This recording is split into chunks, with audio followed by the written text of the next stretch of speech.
What problems are you dealing with in your life right now? Do you feel like giving up? Times are hard and you're not strong. Well, I know the answer for you, and it will lead to real truth. Don't look back to yesterday. Now there are answers. Tomorrow's on the Welcome to way. Live Prayer. It's waiting there for you. Here's your host, Bill Kelly. You can make it through. And welcome to Live Prayer. I'm Bill Keller. Thanks for being with me on this Monday night. Pray you had a great weekend and a great week. Start your week. You know, Monday's an important day every week, isn't it? Some people, you know, you're kind of still lagging from the weekend, a little, you know, walking a little slower, moving a little slower, right? But it seems like those Mondays, when we just are kind of like all ready to go, get into that new week, start, a lot of energy, just seems like the week goes a lot better, doesn't it? But I pray it was a good day for you, and I know we're getting ready to have a good hour together. I'm Bill Keller. This is Live Prayer. We're here live, living color, every Monday through Friday, midnight Eastern Daylight Time to midnight. And a great big welcome to all of our friends around the nation and around the world watching on liveprayer.com or whatever streaming platform you are on. Of course, this program comes to you as part of the ministry of liveprayer.com, world's largest interactive Christian website. Reach a little over 2.5 million folks every day via the internet. Web address on the screen coming up right now. Bingo, there it is. And I would encourage you to please check things out. Lots of great features on the website.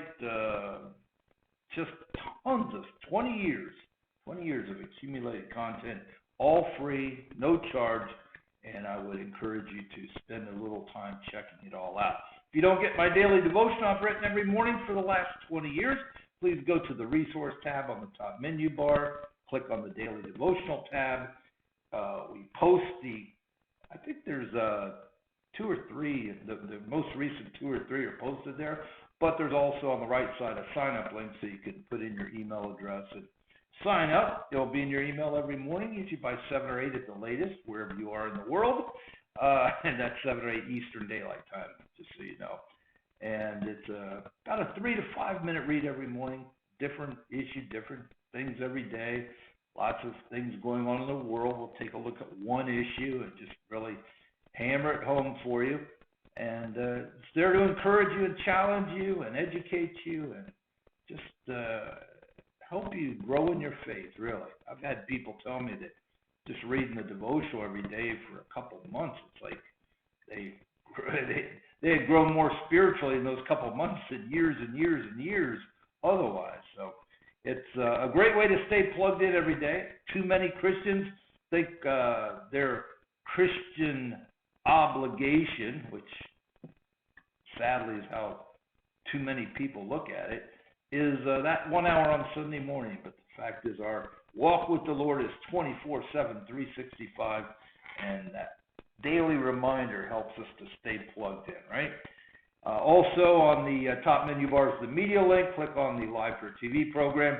Our main feed, of course, every night where most people watch is through our website at liveprayer.com. But we also have a live simulcast every night on our YouTube page, our Twitter page, our Facebook page. And we are also live every night on Roku. Welcome to our Roku friends. And we've made a lot of new friends on Roku. Great medium. But whatever platform you're on, thank you for tuning in. And please do me a favor. 2 things you can do for me that really help this program. And you can do it. Not a lot of effort required on your part either. Share the program with others. Please tell others about it, how they can find it, and pray for us every day. That just take a minute when you're in your prayer time and remember live prayer. That means more than pray for our technical ed, okay? But if you do that, that would really help us a lot. And of course, those who feel led, you can also help the ministry each month or as you are led. What if I could say? Oh, I remember. If you want to share the program, a really good way, honestly, under that the Media Live for TV tab, there are direct links on that one page to our YouTube page, our Facebook page, our Twitter page, and those direct links are where you can also find all of our previous programs. We archive all of the programs on our Facebook, YouTube, and Twitter page. As I've said before, Facebook is a great place just because we also post our daily devotional there every day. So all that content is on Facebook as well as Twitter. YouTube, however, just has the TV program. So that's probably your best place to share the program. And people can go through and watch any of the old programs. Amen? So, having said all that, let's have a quick word of prayer and let's get started tonight. We've got a lot of ground to cover. Father, thank you for this evening. I thank you for my friends that are here tonight. Not one of them is here by accident, but by divine appointment.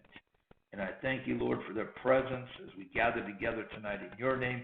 We thank you for the promise that tells us you are also in our midst. I pray for the needs represented here tonight, Lord, that you will meet each need and that you will guide each family and bless them in their daily lives. I pray tonight, Lord, that we never lose sight of how blessed we are, even in the midst of the trials of life. We can never forget to acknowledge those blessings, and we do so tonight. So, Lord, we give this time to you now. Use it for your glory. Speak to us tonight. Let us hear clearly from you, and we'll thank you for it, praise you for it. In the name of Jesus, amen and amen. All right, let's get going here.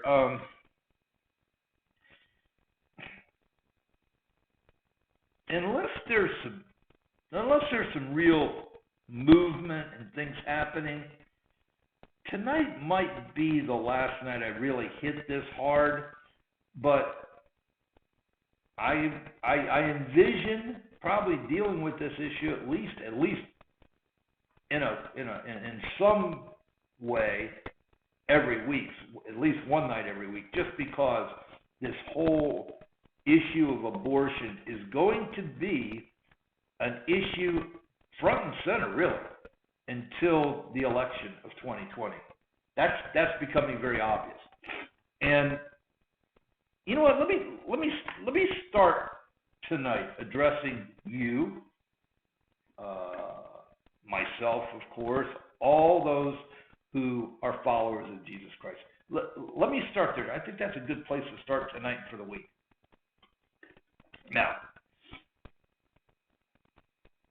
obviously, my life is a little different than most Christians, in the sense that 25 years ago, I dedicated the remainder of my life, literally the remainder of my life, and it's been literally my entire life for 25 years now, to serving the Lord. And that's a commitment that God had called me to long time before I answered, just for the record, but I finally did.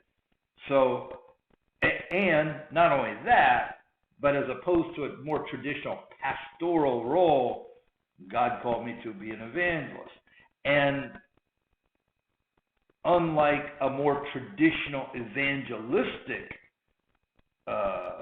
ministry, which primarily takes place in the church, just for the record. And I did that. My ministry started out in '92, in a very traditional way for evangelists, going around to churches, holding evangelists.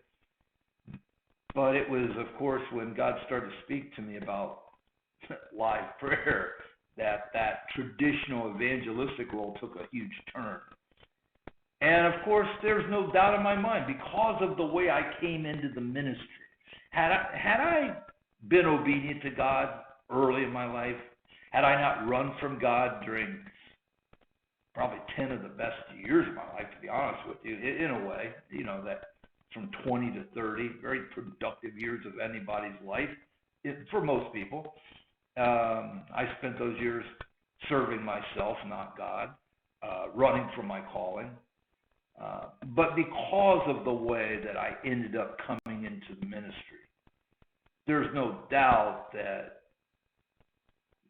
I was prepared to be in a very non-traditional, even evangelistic ministry, in the sense, literally taking the gospel into the den of Satan, into the marketplace.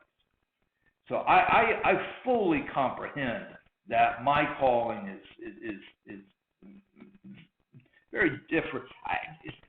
I don't think it's that different because God called, but it just, in today's world of ministry, it's different because again, most people in a ministry position, they're pretty much talking to the church, and that's fine.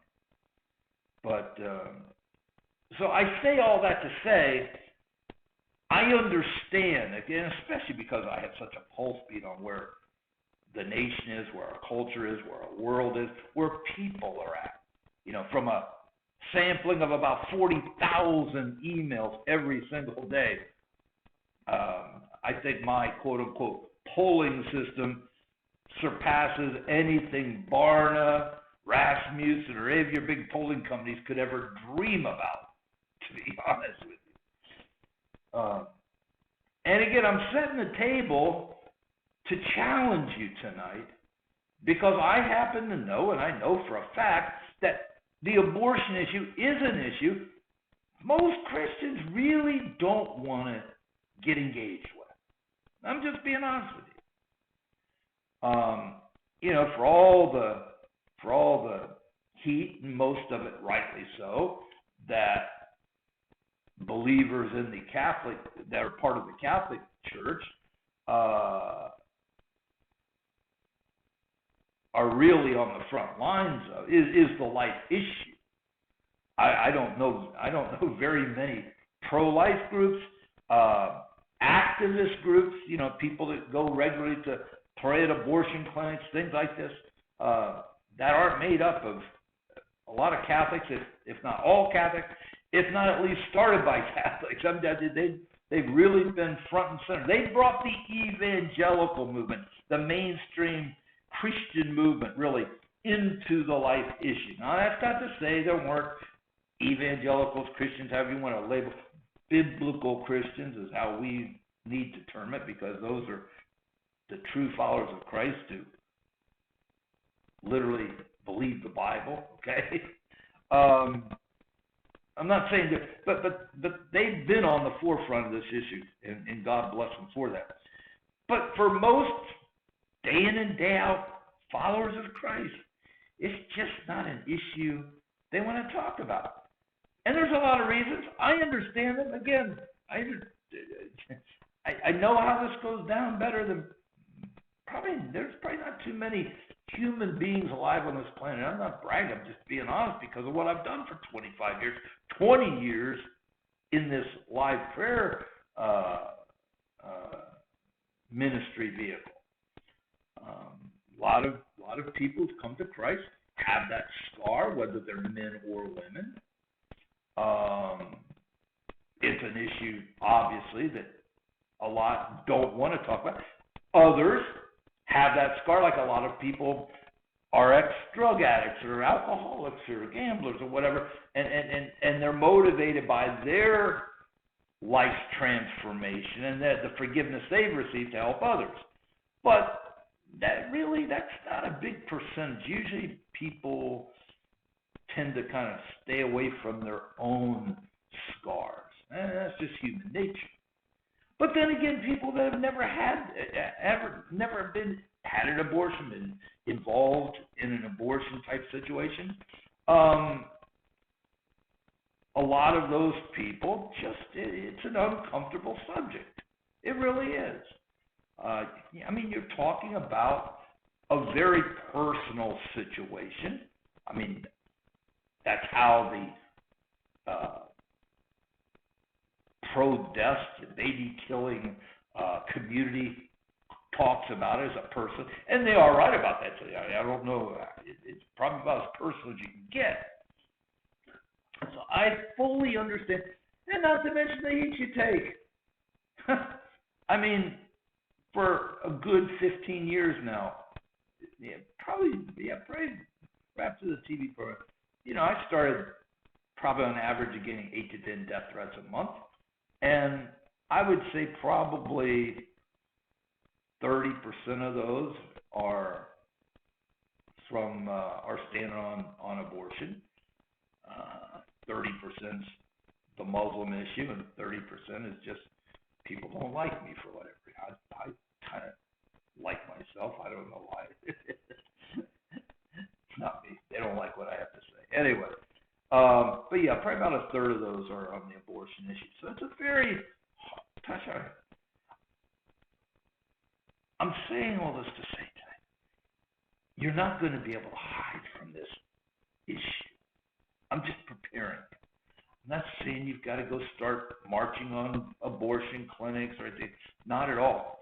What I am telling you, though, is this issue that is usually not spoken of very much in mixed company, whether it's at work, in whatever type of maybe social gatherings you have, neighbors, definitely within families, right?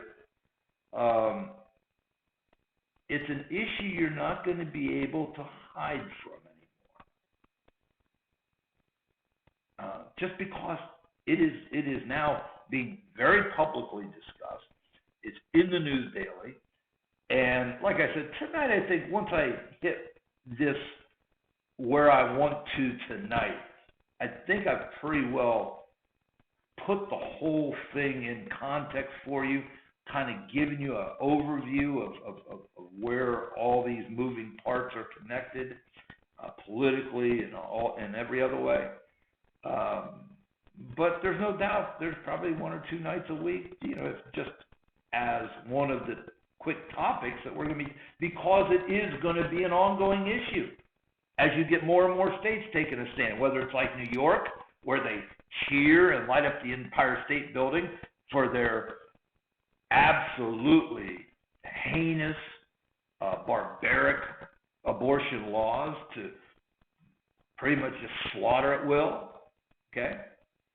Or on the other side, like Alabama, Missouri, and other states that are doing all they can to literally shut it down. And again, because politics plays a role in this, it's going to continue to be in the news. So, I guess I'm just starting out this program in this week with a challenge to you that you can't run from this issue. If you've been running from it, if you've been shy about it, if you have been unwilling to speak up about it, I'm telling you, you don't have that luxury. And I'll tell you why. Those who serve Satan, and I've always told you this, have a boldness and a brazenness about them that, to be blunt with you, is very impressive. I mean, you got to give, what do they say, give credit where credit. It's very impressive. They're relentless. And this is now, they're on a full march right now on this issue, okay? Because, again, just to be perfectly blunt, because of who our president is right now, because of his stand on this issue, because he has put it in the mainstream, because by the hand of God he's had the ability to put not one but two Supreme Court justices on the bench to give it at least from an ideology standpoint, a 5-4 advantage. It is now all of that perfect storm that's gathered has now given a lot of states all the room they've needed to really charge hard on this issue. And again, for every state that's going to charge hard to restrict abortion, you're going to get another state that's going to charge hard to make sure they don't ever have to stop. And again, I think, I've told you before, I think my breakdown, without going state by state, just off the top of my head, you're probably going to end up with about 20 states that are going to take a pretty hard stand against abortion, and probably 30 a hard stand for it. That's how it will break down. But I just want to encourage you tonight. If it is an issue, you've been very shy or unwilling to pray, God will give you the words. And just something I learned a long time ago, and I'll just share it with you. When you take a stand for God, when you take a stand for the truth of His Word, whatever the issue, these are God's words. These are God's marching orders, not you. I get people all the time, who are you to tell people they're going to hell? Oh, I get that. Boy, I could buy a couple private islands if I had $1 for every time I heard that over 25 years. Who are you? Who appointed you God to tell people? And you know what the sad thing is? I've watched gutless wonders like Osteen get asked that question in public forums. Of course, he's only there because he's trying to push his latest book. And he immediately backs down. Well, that's for God to say. That's not for me. No, that's the wrong answer. When I share with you how to go to heaven, when I share with you how you will end up in hell, that's not Bill Keller taking on some divine role, the ultimate judge of who's in hell and who's in heaven. No, all I'm doing is sharing what God says. When I talk to you about abortion, I'm not the one who calls abortion murder. God does. When I talk about the perversion of God's holy institution of marriage, when you have 2 men getting married, 2 women getting married, anything but a man and woman getting married, I'm not the one who calls that a perversion. God is. And that's where your peace comes from. That's where your boldness comes from. Because when you talk about this issue of abortion, all you're doing is sharing what God says about this issue. And there's a great freedom in that. Isn't it wonderful?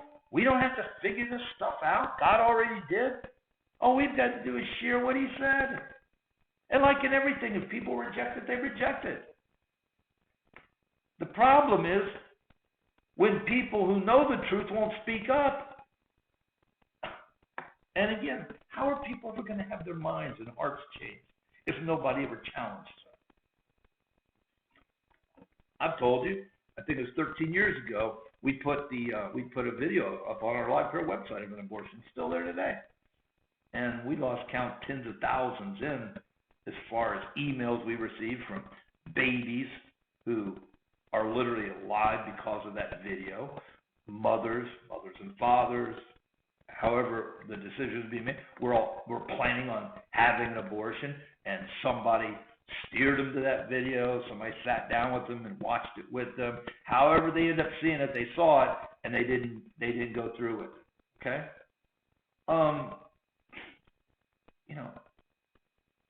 You can't change hearts. You can't change people's mindset unless you challenge them. Because listen, again, and here's a very important thing. This is one reason why I hit so hard so many nights, so many days about that last 2 generations ever in the church. I do that because you may have grown up in the church. You may have come to Christ at some age in your life, and it's been part of your life now for how many years? But the fact is, that's not the experience of most people. The vast majority of people you work with, your neighbors, you recreate with, have hobbies with, but unless it's a church group per se, the chances are most of those people, they have had their beliefs shaped by our culture. They've had their beliefs shaped by the world. The world says, well, it's a woman's right. Okay, that sounds good to me. I'll adopt that. It's a woman's right. And that's exactly how it happens, because nobody ever told them there's another side to this story. So I'm praying for you. I'm challenging you to don't be silent. It's going to come up. It's going to come up in some uncomfortable situations. I'm not saying you have to, walk around, with a choose life sign around your neck or anything like that. I'm just talking to you about in the normal course of your daily life. Again, work, neighbors, social gatherings, family.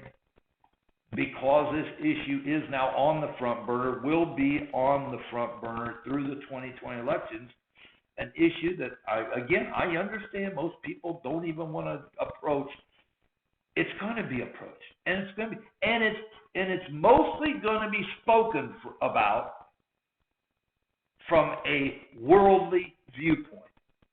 And if you don't share what God has to say about the issue, how are people going to think anything else? Because that's their only point of reference. Okay? So, pray. God will give you the words. You don't have to say everything perfectly. And the truth be known, I've tried to break this down for you in many different... This is a really simple subject. It really is.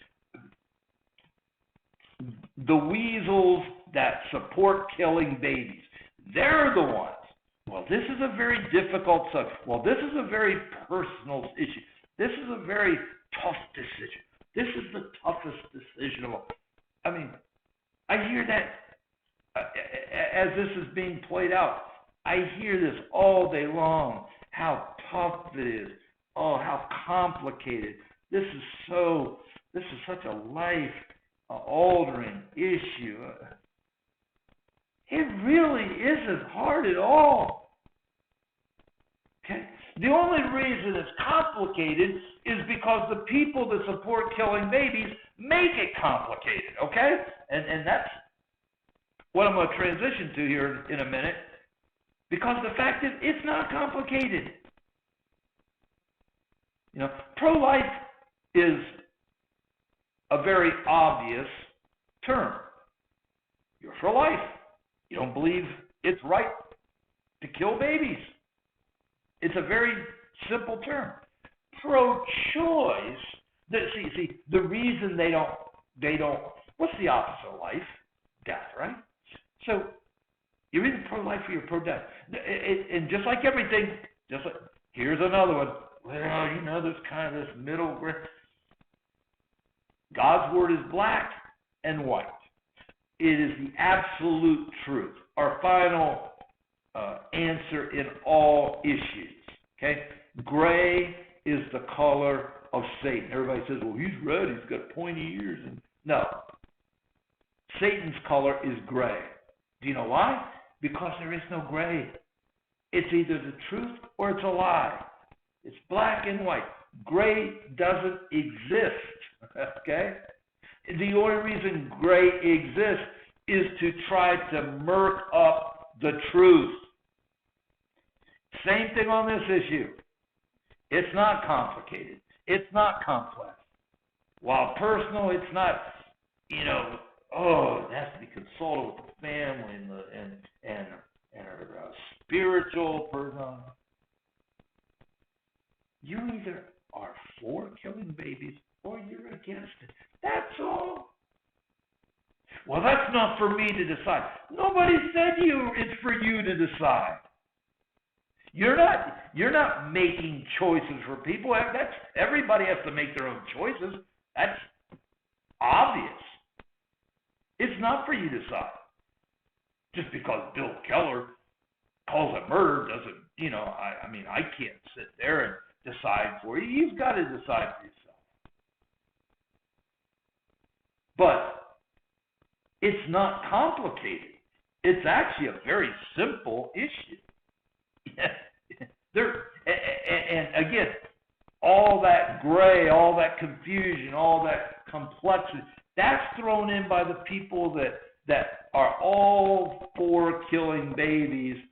They just want to try to make it, murky so you can't see the truth. And the truth is, you're either for killing babies or you're not.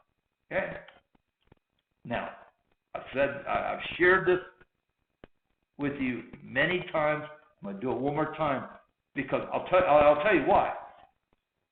Because this issue is not something that's spoken about often, I find the people in the media, and now I'm talking about conservative media, whether it's talk radio, whether it's Fox News, whether it's conservative political websites, they're having a real issue with this because they know a lot of people, they don't want, they're there to make money. They make money by what? An audience, whether it's clicks, whether it's viewers, whether it's listeners, okay?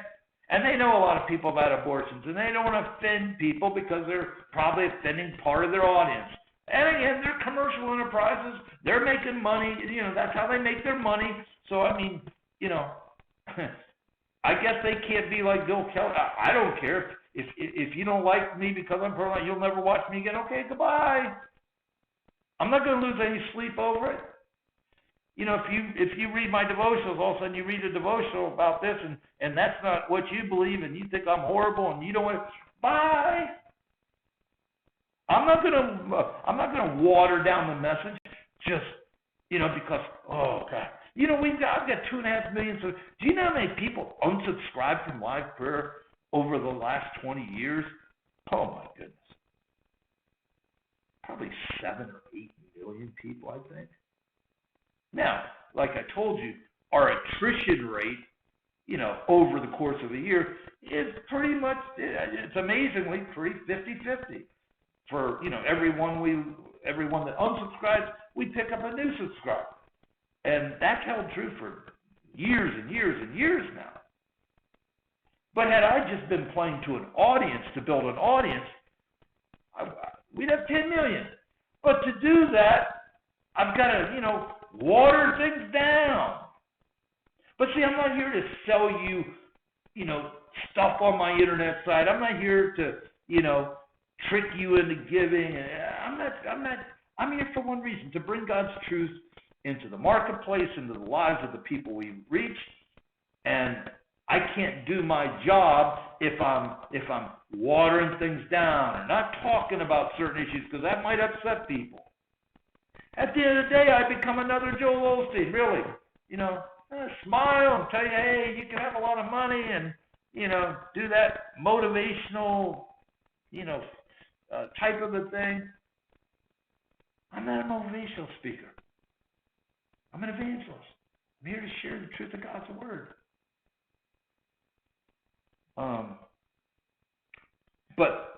So you've got a lot of people in the let's just call it the conservative media, whether it's websites, radio, TV.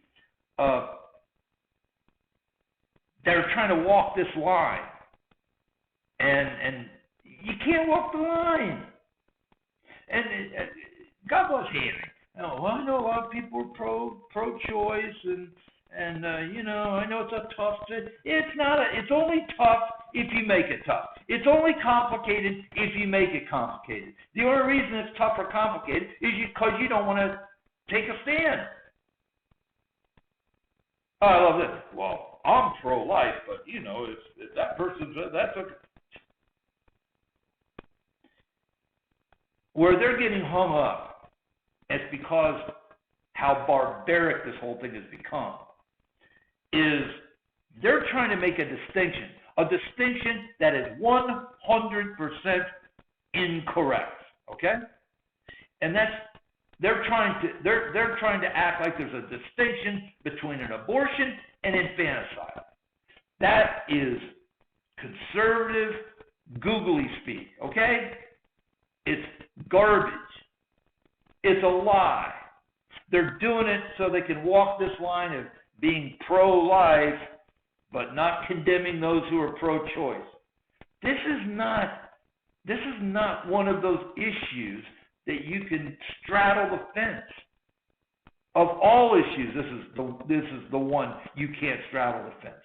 So what they're trying to do now, because of idiots like Governor Northam in Virginia and that wonderful Catholic boy Cuomo, governor of New York, and various others out there who are 100% down for this barbaric practice of late-term abortion. And oh, by the way, if you didn't get the job done and the baby actually is now out in the world alive, you can take that second whack and make sure you finish the job. They're referring to that as infanticide. They're trying to label infanticide as either that ultra late-term abortion, like Gosnell was doing, like that killer, the baby killer in Kansas was doing, and some are doing now. They're trying to basically label that, very late-term procedure, and what states are falling in line to support. Again, if abortion if it's a late-term abortion and they botch the job and the baby doesn't die, they can go back and finish the job. Okay? That's what they're calling infanticide. Anything else, they're trying to call abortion. Again, get your Merriam-Webster out. Infanticide is taking the life of children, of babies. Whether you kill a baby when it's 1 week old in the womb, or 9 months old ready to come out, or it's out, you tried once and it's out and it's still alive, and then you kill it, that is all infanticide. There is no delineation between the word infanticide and abortion. They are synonyms. They are the same thing. And again, if you're going to call it what it is, just call it infanticide. It's all infanticide. I told you, I think it was New Zealand. They put a billboard up. This was several years ago. I remember I covered this on the TV show probably 4 years ago, maybe 3 years ago. Anyway, they put a billboard up on one of their busy roads going into one of their big cities. Details escape me. All I know is the billboard had 3 words on it. Abortion is murder. Their abortion numbers went down like 30% almost immediately. Abortion is murder. That's all it said.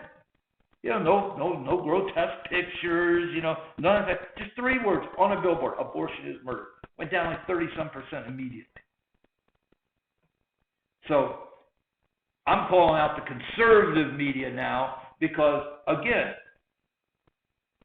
it's too clever by half. And again, as followers of Christ, we can't get caught up in the games the world plays, whether it's the people who we disagree with politically or the people we agree with politically. If you've read my devotionals, nobody has hammered people like O'Reilly, Hannity, some of these people harder than I have. I hammered the conservative radio god himself, Rush Limbaugh. I'll never forget. I slammed him. What was it? 8 or 9 years ago. Whenever he's had his, I don't know what he's on now. I think his 3rd marriage. Whatever marriage he's on now. He spent $1 million flying Elton John in to Palm Beach to sing in his. But that's fine, okay? That's great. You like Elton John. I'm sure his wife liked it. Here, honey, I'll fly Elton John, and he's got the money to do it. That's fine. But don't sit there then and go on and start, talking about the culture and how the culture's rotting, and talking about the pro-gay and lesbian lobby in this country and how they're polluting the minds of our kids, and go on this moralistic rant, which is true, but then turn around and throw $1 million at some gay icon, okay? Hey, listen, I grew up, I'm 61. I mean, I was in late high school, college, during the big days of Elton John. Love him. Matter of fact, I saw him in concert once, okay?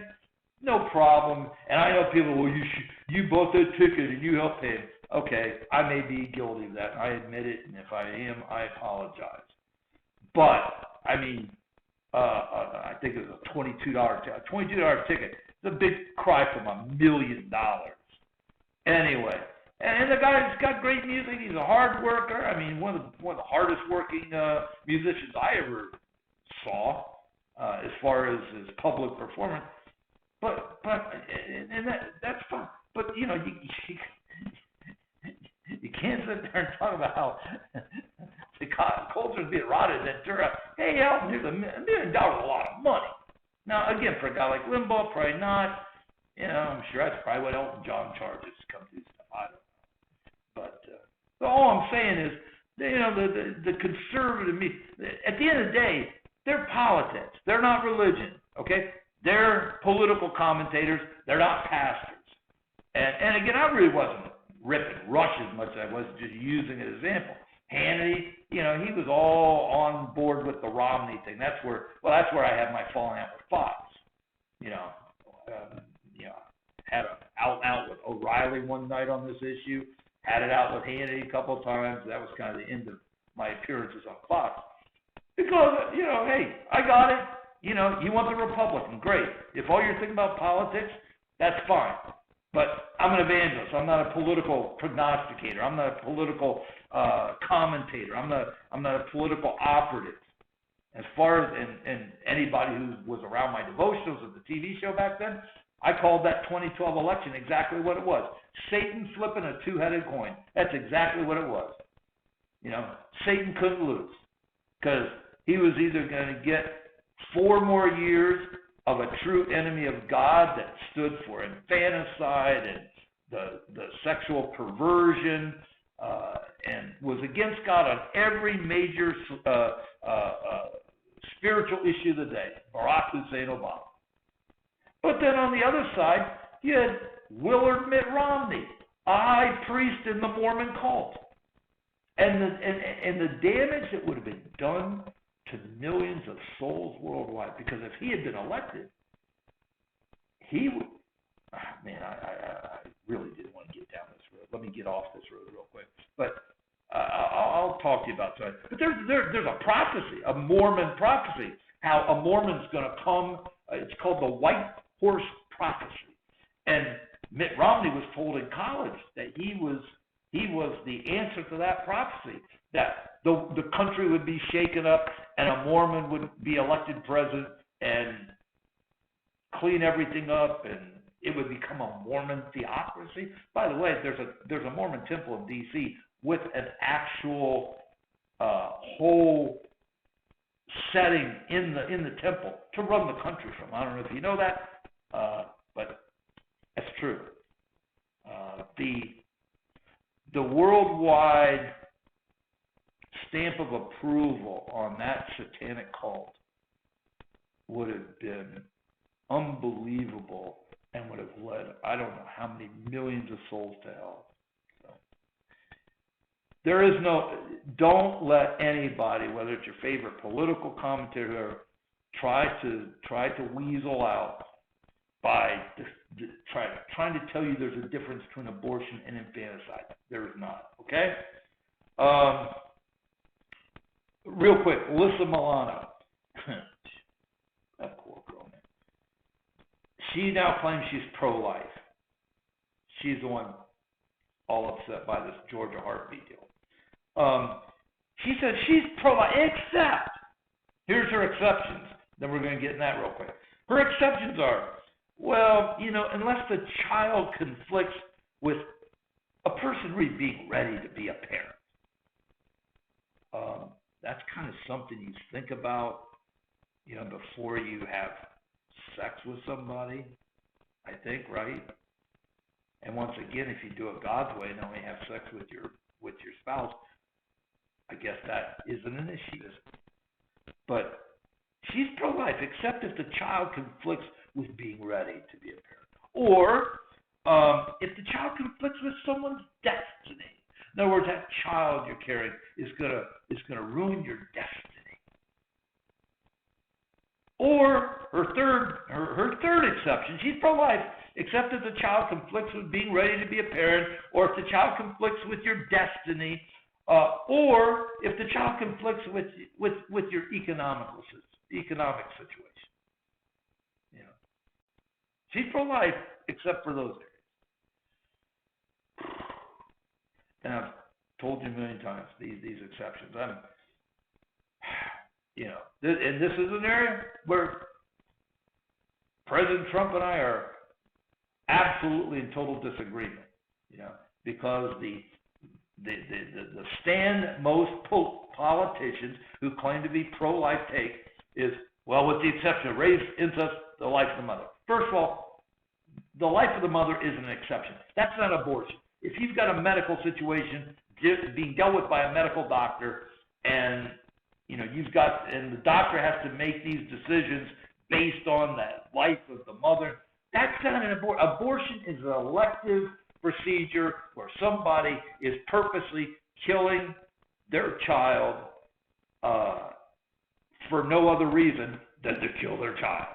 Okay, there's no prevailing medical issue or anything like that. They just want to get rid of the baby. Okay, all right. So the life of the mother isn't really an exception because that's not an abortion. An abortion is an elective procedure, not a required procedure because you're ready to die. And those are written down. Those can be very, but again, those, you're talking a fraction of a fraction of a fraction of a fraction of 1%. Very, very rare. Now, the other two, I'm not going to spend much time because I've talked to you about before, rape and incest.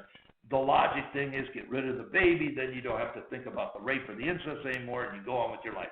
Actually, the exact opposite happens because the scar of abortion, even after you've been forgiven and you've moved on and made your peace with God, you're moving on with your life and everything, the scar is still there.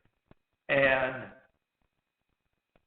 having an abortion that was with a baby that was created through a heinous act like rape or incest,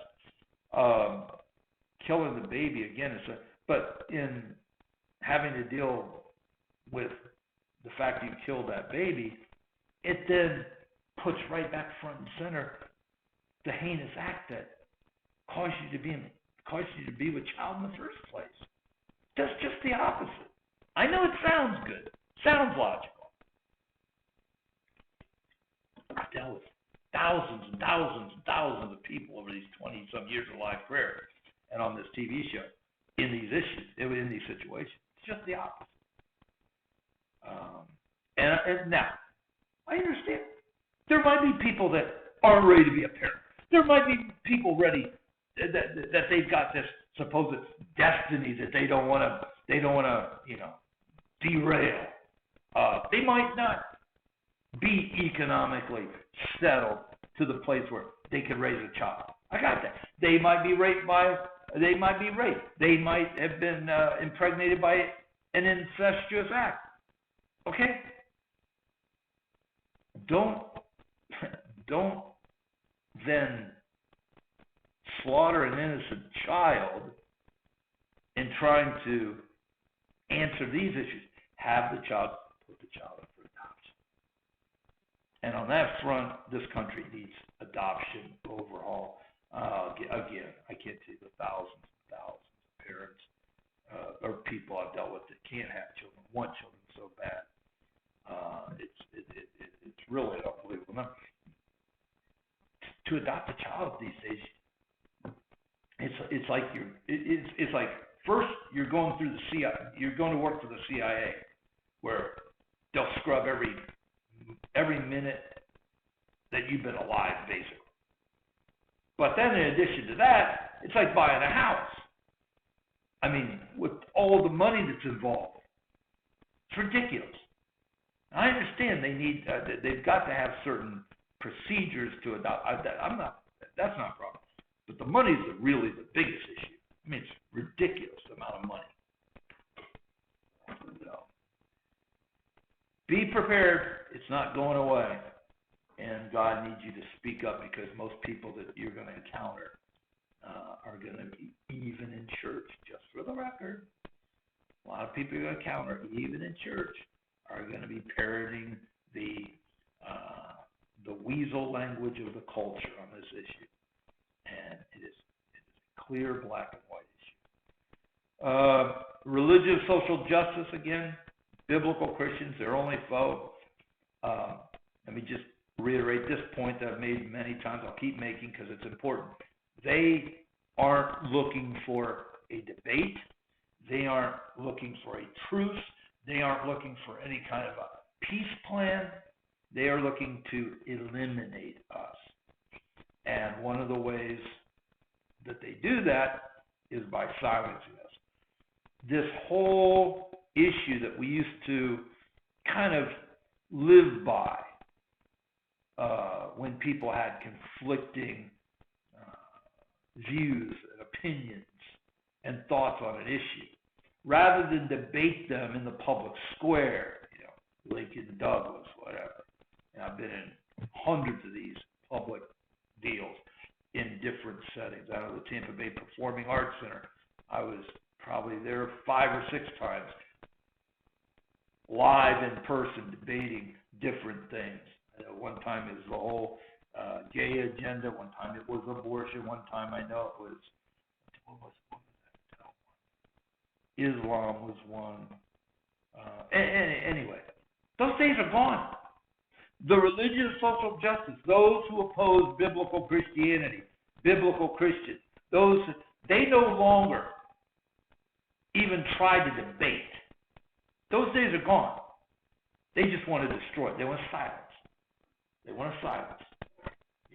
CARE, the Muslim advocacy group, they at least, gotta give Muslims credit, man. They tell you what they think. They don't lie to you, for the most part. Now, CARE is a little slippery. They came right out about a week ago with some things, and they point blank. We're not here to debate people about Islam. We're here to shut down those who blaspheme Islam.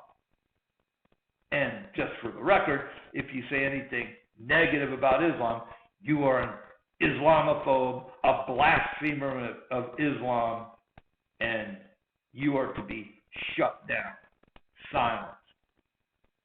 And it's not just, again, it's all of the various elements that make up this religion of social justice, whatever. The abortion. They don't want to debate people on abortion. They just want to shut you down.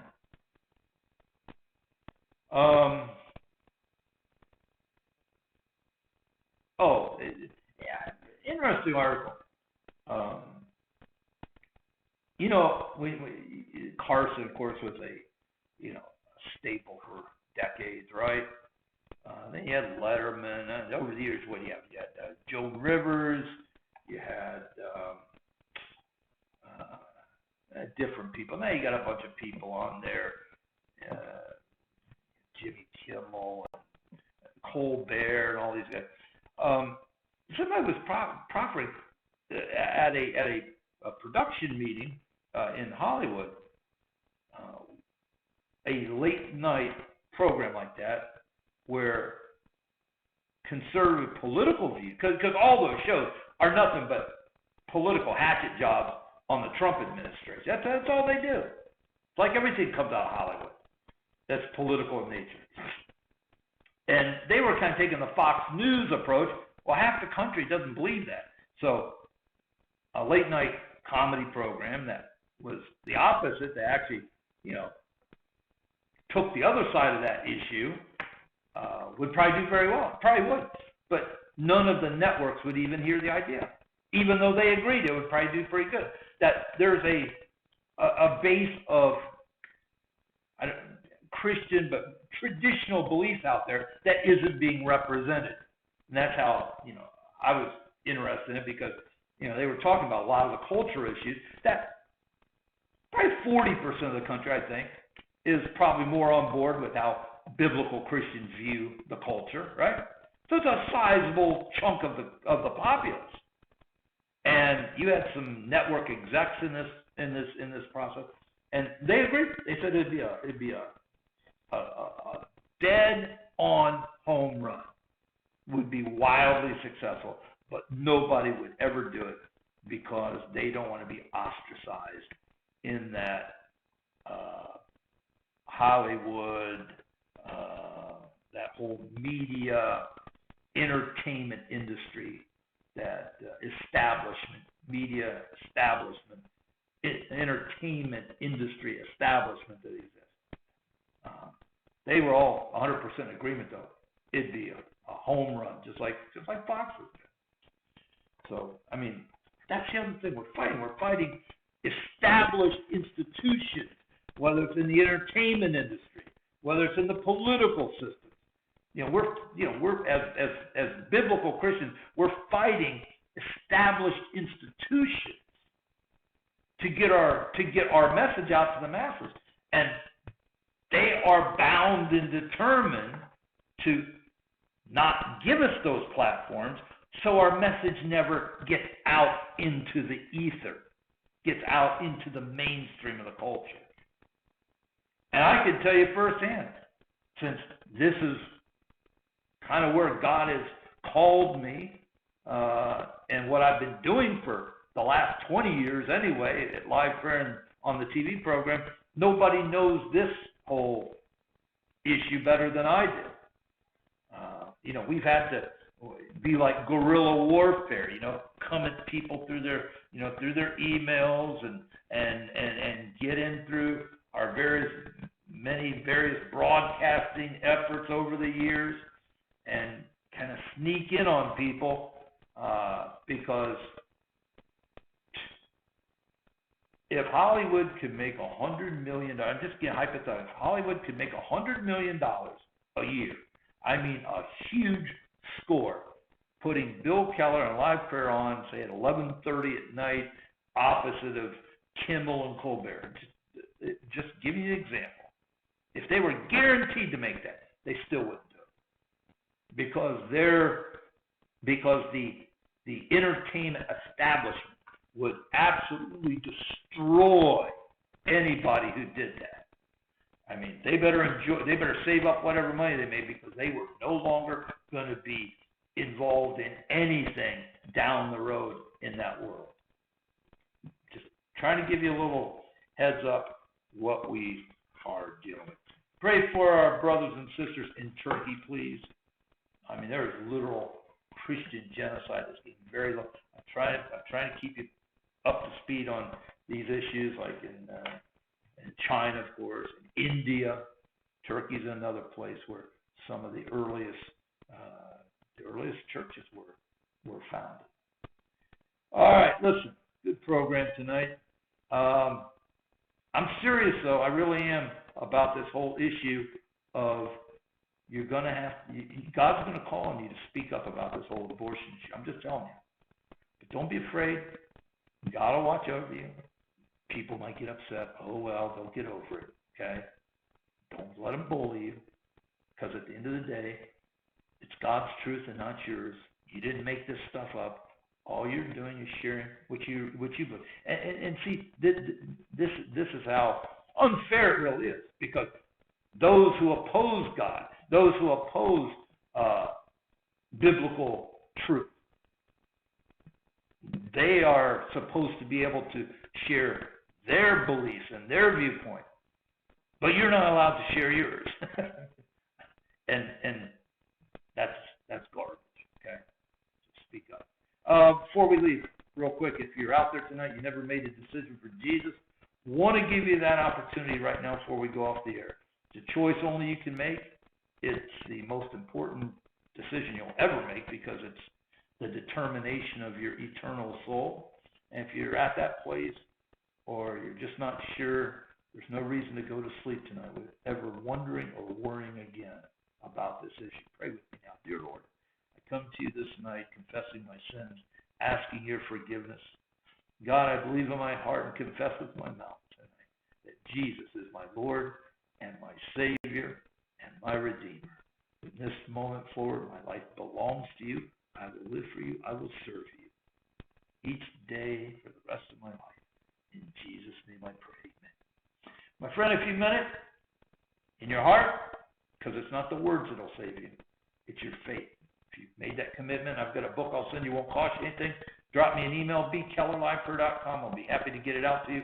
I'll even pay the postage, won't cost you anything. Also, if you need prayer for anything, jot down my email address, bkellerliveprayer.com, and I'll be more than happy to read it, pray over it, respond to you, okay?